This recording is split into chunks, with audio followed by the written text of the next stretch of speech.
Now here in studio to talk about Student Activities Council is Special Events Coordinator Emily Bai.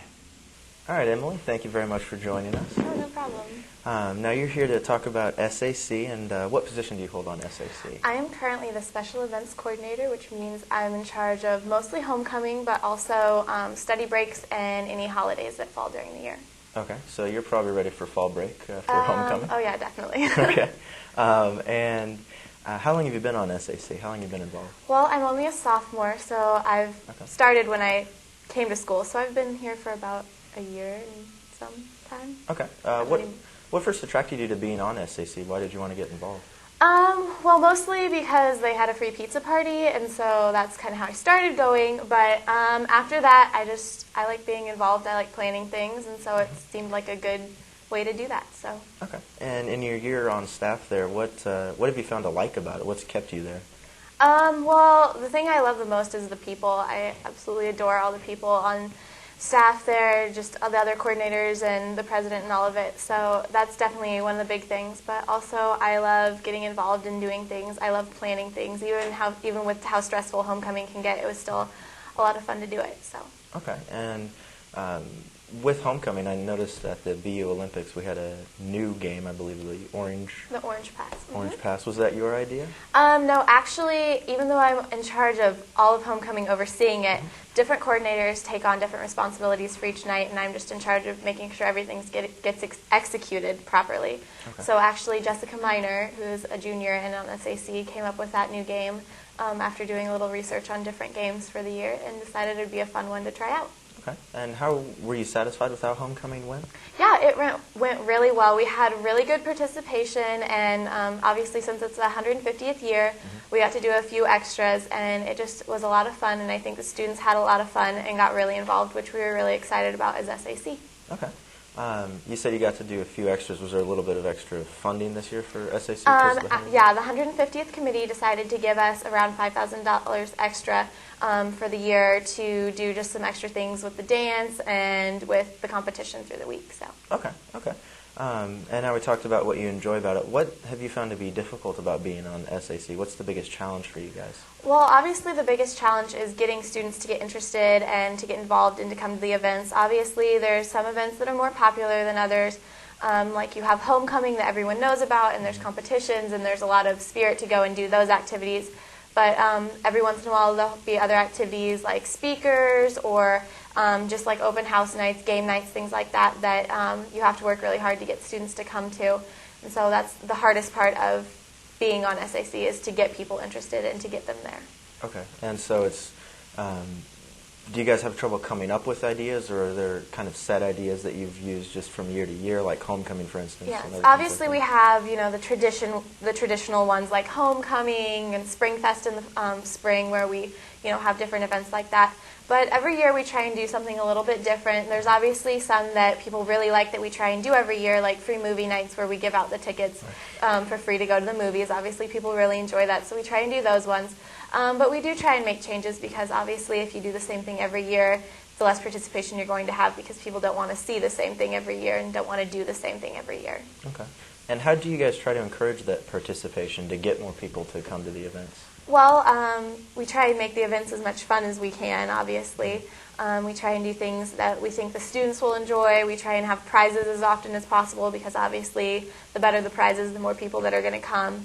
But other than that, we try and get the word out about the events. We try and talk to students. We have one of the coordinators is actually the promotions coordinator, so they'll be in charge of making sure the events get publicized on campus. So we do things like that to try and get people to come. Okay. And overall, has it been, in your experience, that if people don't know about an event, or is it like there's something else going on the weekend that they'd rather go to? Is it you guys in competition with other stuff? A lot of times it'll just be time constraints. Obviously, we are students. There's a lot of people that are involved in a lot of things. So there is a lot of difficulty, especially on weekends. People either want to go home, or they want to go do something else, want to go to Lawrence, things like that, which we understand. But we do try and give an alternative to leaving campus and try and promote fun, safe events that students can do no matter what they really want to do. We have bingo nights every once in a while, game nights, things like that. So. Okay. And then talking about your involvement on SAC, why do you think a college campus needs an entity like SAC? Is it to give people that safe environment, or?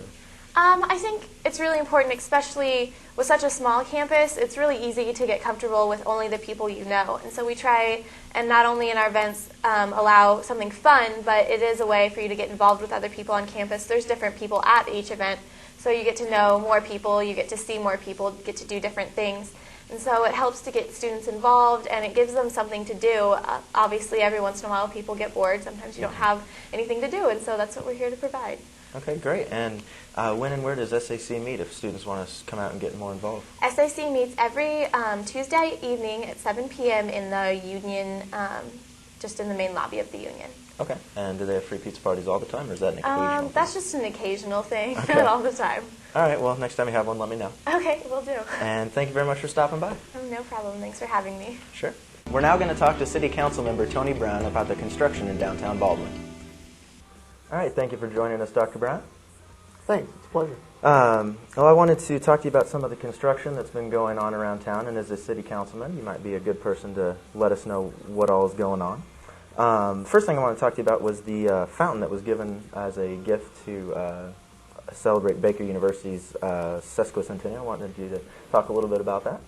This was a group of private citizens that got together really at the beginning of the year and started planning for this, and it was headed by Peach Model, who thought it would be a good idea for the town, for Baldwin City, to give something to Baker University in celebration of sesquicentennial. And she approached me as along with several other people on the committee, and asked what kind of thing I thought might be appropriate. And I said a variety of different things, some work of art, or a fountain was one of the things I mentioned. Something that I thought would be appropriate for the university and that would be feasible for the town to be able to raise money for. They settled on a fountain. They thought that would be a good idea. And they actually got with the university and thought that the location that they put it downtown would be an appropriate location, because it's sort of a meeting point between the university campus and downtown Baldwin. Okay. And also going around downtown right now, there's a lot of construction on some sidewalks and just kind of widening of sidewalks. And did that coincide with the fountain, or was that a planned construction project already? Those are actually two separate projects. Okay. The downtown project that is meant to rehabilitate the sidewalks, so build new sidewalks, and also bring the sidewalks that are in downtown up to code so that they meet with the American Disabilities Act, was a grant that we put in, 2 or 3 years ago to try to get some state funds to rehab the downtown district. And it includes not only sidewalks, it includes lighting, it includes all kinds of ramps for people who may be in wheelchairs or maybe otherwise disabled and unable to get into the buildings downtown. So that project was already on the books when the group that wanted to put the fountain in came to the city and said, we would like to do this as a gift to Baker University. So the city was working independently on trying to rehab downtown. The fountain, to be quite honest, is sort of just like the extra part of that whole project. And it's a very fitting and a very nice aspect to that corner, because we were looking at that corner anyway and thinking, what would we put there? Because it sort of is the central corner in the downtown district. Right. And so it was really serendipitous that this group came to us and said, we'd like to put a fountain there. Okay. And then also at the dedication of the fountain, Baker University received a check for, I believe, $1,000 towards some scholarship funding? Right. Because what they did was they solicited funds from people in town who wanted to contribute to this fountain fund. Okay. So they raised enough money to not only pay for the fountain itself and all the landscaping around it, but also to provide funds for Baker University scholarships. And so, that's a real tribute to the people in town who feel so strongly about the role that Baker University plays in Baldwin City, that they were willing to give above and beyond what it really cost for this fountain. Well, thank you very much for stopping by. All right, thank you. It's my pleasure. That concludes this week's episode of Inside Baker. Thanks for watching, and be sure to watch the other original programming on KNBU TV. I'm your host, Wes Michael.